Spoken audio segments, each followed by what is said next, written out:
Hi darlings, welcome to my channel. ఇప్పుడే 'return of the dragon' movie అయితే చూసేసా అనమాట. మరి చూసాక ఎలా అనిపించింది, నచ్చిందా నచ్చలేదా అని తెలుసుకుందాం. ఓకేనా? దానికంటే ముందు ప్లీజ్ సబ్స్క్రైబ్ అయితే చేసుకోండి. ఓకేనా? Let's start the video. Plot విషయానికి వస్తే మన హీరోకి 48 సప్లీస్ అయితే ఉంటాయి. ఆ సప్లీస్ క్లియర్ చేశారా లేదా? అలాగే ఇద్దరు హీరోయిన్స్ అయితే ఉంటారనమాట. ఆ ఇద్దరు హీరోయిన్స్‌కి లవ్ చేసిన తర్వాత అసలు ఏం జరిగింది అనేది మూవీ యొక్క ప్లాట్ అనమాట. చాలా అంటే చాలా సింపుల్‌గా అయితే నేను చెప్పేసాను గానీ, మూవీలో మాత్రం చాలా అంటే చాలా మ్యాటర్ అయితే ఉంటదనమాట. ఇది భయ్యా ప్లాట్ అయితే. మరి ప్లస్ పాయింట్స్ ఏంది, మైనస్ పాయింట్స్ ఏందని తెలుసుకుందాం. ఫస్ట్ మనం మైనస్ పాయింట్ గురించి మాట్లాడుకుందాం. ఎక్కువైతే లేవనమాట. రెండే అనిపించింది నాకైతే. అక్కడక్కడైతే కొంచెం కొంచెం బోర్ ఫీలింగ్ అయితే అనిపించింది. మూవీ అంతా కొంచెం అయితే ల్యాగ్ ఫీలింగ్ అయితే అనిపించింది. అలాగే మనకు సాంగ్స్ అయితే అంత గొప్పగా అయితే లేవనిపించింది. ఇవే భయ్యా నాకైతే 2 మైనస్ పాయింట్స్ అయితే అనిపించాయన్నమాట.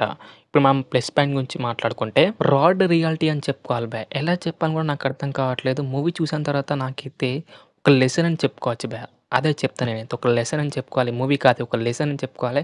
అంత బాగా అయితే తీశారు భయ్యా డైరెక్టర్ గారైతే. ఎమోషనల్ సీన్స్ గానీ, కామెడీ సీన్స్ గానీ, లవ్ ట్రాక్ కానీ ఎవ్రీథింగ్ ఏది కూడా మనకైతే అనవసరమైన సీన్స్ రాకుండా చాలా అంటే చాలా బాగా అయితే తీశారు భయ్యా డైరెక్టర్ గారైతే. వర్త్ రైటింగ్ అని చెప్పుకోవాలి భయ్యా. ఎందుకురా అంటే తెలుగు డబ్బింగ్ కూడా చాలా బాగా పర్ఫెక్ట్ అయింది. ఎందుకురా అంటే డైలాగ్స్ కూడా అంతా చాలా బాగుందనిపించింది నాకు.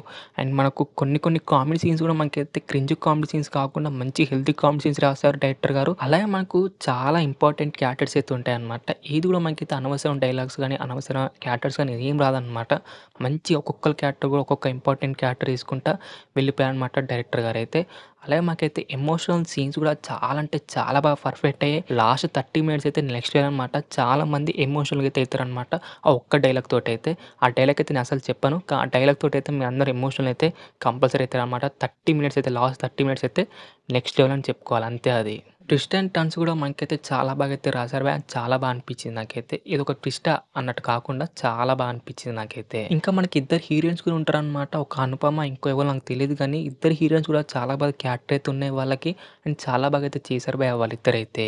అండ్ మన ప్రొడక్షన్ క్వాలిటీస్ గానీ, సినిమాటోగ్రఫీ కానీ, ఎవ్రీథింగ్ బీజీఎం కూడా భయ్యా చాలా బాగా అనిపించింది. ఒక సాంగ్స్ తప్ప అక్కడక్కడ కొంచెం బోర్ ఫీలింగ్ అనిపిస్తది తప్ప, ఇక మిగతా అంతా అయితే నెక్స్ట్ లెవెల్ అంటే నెక్స్ట్ లెవెల్ ఉంటది భయ్యా మూవీ అంతా ఇగ.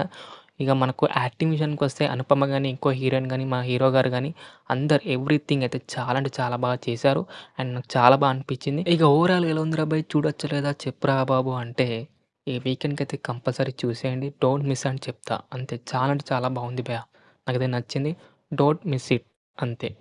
మరి ఇది భయ్యా మరి నా రివ్యూ అనమాట. మీకెలా అనిపించింది? మీరు మూవీ చూసారా లేదా? మీకెలా అనిపించింది? కిందైతే కామెంట్ చేయడానికి లింక్స్ ఓకేనా? ఈ వీడియో నచ్చితే మటుకు లైక్ చేయండి, షేర్ చేయండి అండ్ సబ్స్క్రైబ్ మాత్రం కంపల్సరీ చేయండి లింక్స్. అండ్ మళ్ళీ వేరేలో కలుసుకుందాం. By by darlings.